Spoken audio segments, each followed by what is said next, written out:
Le Talk Orange Le Figaro, question Carl Meus, réponse Pierre-Yves Bournazel. Pierre-Yves Bournazel, bonjour. Bonjour. On démarre par une série de 4 questions, vous essayez de répondre par oui ou par non.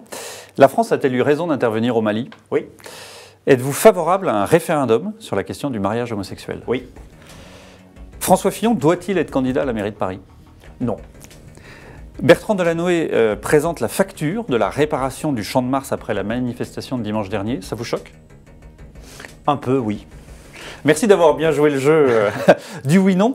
Je voudrais vous faire écouter un extrait de ce qu'Arnaud Montebourg a dit hier après l'annonce du plan social de Renault. Écoutons-le. Jusqu'en 2016, il y aura 7500 départs naturels à la retraite qui ne seront pas remplacés. Les lignes rouges que le gouvernement a fixées, premièrement, c'est pas de plan social, pas de licenciement. Cette première ligne rouge est respectée. Deuxième ligne rouge, pas de fermeture d'usine, pas de fermeture de site. Cette deuxième ligne rouge est respectée. Vous êtes d'accord avec Arnaud Montebourg? Écoutez, je trouve que c'est assez étonnant des paroles du ministre entre ce qu'il dit sur PSA et ce qu'il dit sur Renault. Il y a un décalage déjà qu'il faut noter. Ce n'est pas la même parole gouvernementale. Alors, il s'appuie pour dire qu'il n'y a pas de fermeture de site dans le plan de Renault par rapport au plan Peugeot. Mais enfin, un ministre en charge de l'industrie doit plutôt défendre l'emploi plutôt que se contenter de diminution de l'emploi. Et puis surtout, ce qu'on attend de voir, c'est si le Premier ministre va aller dans son sens, puisqu'à chaque fois qu'Arnaud Montebourg prend la parole, le Premier ministre le désavoue quelques jours plus tard. On verra effectivement s'il y a là-dessus continuité. Le président de la République hier a annoncé qu'il y aurait une réforme du cumul des mandats au cours de son quinquennat. Il n'a pas donné de date. Vous êtes favorable, vous, à ce qu'il n'y ait plus de cumul de mandats? Je suis favorable, plutôt favorable en tout cas. En tout cas pour les parlementaires députés. Parce que je crois qu'un député, s'il veut mener à bien sa mission, il faut qu'il soit à temps plein pour voter la loi. Alors il peut avoir un mandat local non exécutif, comme simple conseiller municipal ou simple conseiller général, mais pas vice-président du conseil général, pas président du conseil général ou pas maire. Parce que je crois qu'aujourd'hui, on a besoin aussi de renouveler le personnel politique, de faire entrer des gens qui sont issus aussi de la société civile. Et, donc député européen? Oui. Alors les sénateurs, c'est notre problème parce qu'ils sont élus des territoires. Et comme élus des territoires, il faut aussi avoir une légitimité pour être élu sénateur. Mais moi, je suis plutôt favorable à la limitation du cumul de mandats et pour le parlementaire, oui, je crois que c'est important. Alors donc, si admettons que cette loi passe, ça voudrait dire, si on prend l'exemple de Paris, que quelqu'un comme François Fillon, Nathalie Kosciusko-Morizet, qui sont tous les deux députés, ou Rachida Dati, député européen, ne pourrait pas être candidat à Paris. Ah, c'est à eux d'en décider. Moi, je n'ai pas de leçon à leur donner. Chacun est libre de s'exprimer. En revanche, moi, je le dis, comme candidat à la mairie de Paris, je serai un maire à temps plein. Parce que je crois qu'il faut être au service exclusif des Parisiens. Maire à temps plein, ce n'est pas le maire tremplin. On a besoin de quelqu'un qui donne un cap, une vision pour le rayonnement international de Paris, à l'heure du Grand Paris, à l'heure de la concurrence des métropoles. On a besoin de réveiller Paris, l'attractivité économique, le rayonnement culturel, l'exemplarité écologique et numérique, et puis aussi répondre aux besoins de la vie quotidienne des habitants, des Parisiennes et des Parisiens, notamment sur le logement, sur les transports et la petite enfance. Quand vous dites un maire à temps plein, ça veut dire par exemple, si on prend juste l'UMP, la primaire de l'UMP qui va avoir lieu, on va y revenir, ce que vous dites, c'est que les candidats de l'UMP à la mairie de Paris doivent d'ores et déjà dire qu'ils ne seraient pas candidats en 2016 à la primaire pour la présidentielle, par exemple? Très clairement. Oui. Parce qu'on ne peut pas dire « je souhaite être maire de Paris en 2014, je vais vous abandonner à la primaire pour 2016 parce que j'ai d'autres objectifs. » Je crois nécessaire aujourd'hui que quand on est candidat à la mairie de Paris, on est exclusivement au service des Parisiens parce que, si j'osais, Paris n'est pas une maîtresse de passage, c'est une femme qu'on épouse, qu'on sert fidèlement. Pourquoi vous dites, quand je vous ai posé la question, François Fillon doit-il être candidat à la mairie de Paris, vous avez dit non? Pourquoi je dis non? Parce que j'ai du respect pour François Fillon, même si je ne l'ai pas soutenu à la présidence de l'UMP, parce que c'est un homme d'État.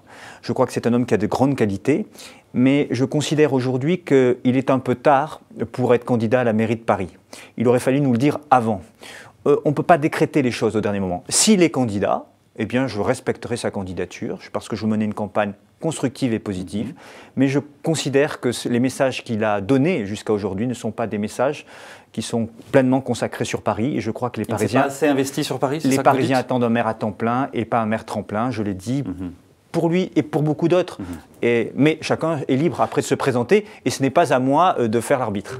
Effectivement, surtout si c'est une primaire ouverte. Ce qui veut dire, si on comprend bien ce que vous dites, que vous serez candidat quoi qu'il arrive, quel que soit le nombre de candidats, quelle que soit la qualité bien sûr, je suis prêt. Des candidats. Je suis prêt.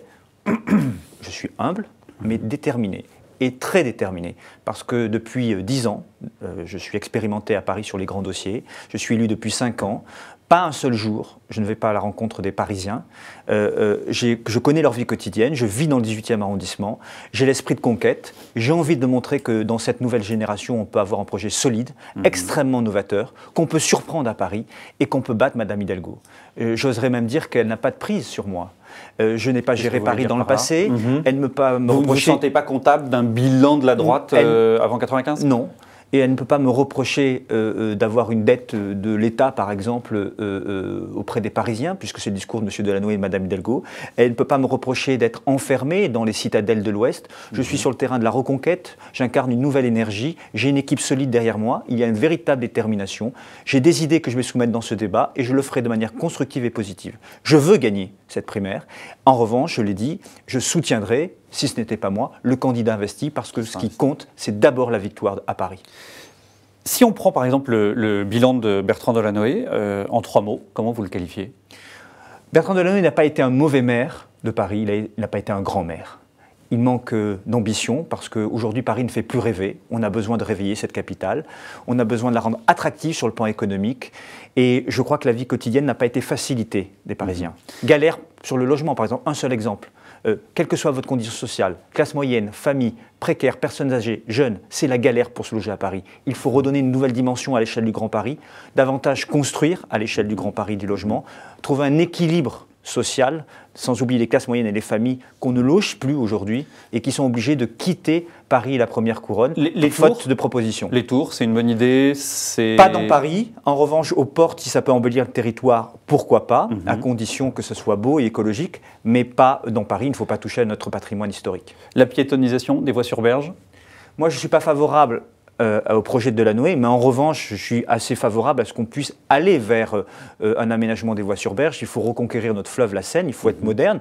Maire de Paris, je lancerai des chantiers comme ça, mais de manière pragmatique et pas dogmatique, en consultant les Parisiens et les Franciliens et en trouvant la possibilité aux automobilistes d'avoir d'autres possibilités de circuler dans la ville, parce qu'aujourd'hui, c'est l'asphyxie et c'est de la pollution et c'est l'échec de Delanoë et de Mme Hidalgo. 2 événements un peu anecdotiques, mais qui marquent bien la mandature de Bertrand Delanoë. Vous revenez dessus ou pas ? Paris-Plage ? Non, je garde, j'améliore. La nuit blanche ? Je garde et je lui en donne une vision encore plus dynamique et plus grand parisienne. Pierre-Yves Bournazel, merci d'avoir répondu à nos questions.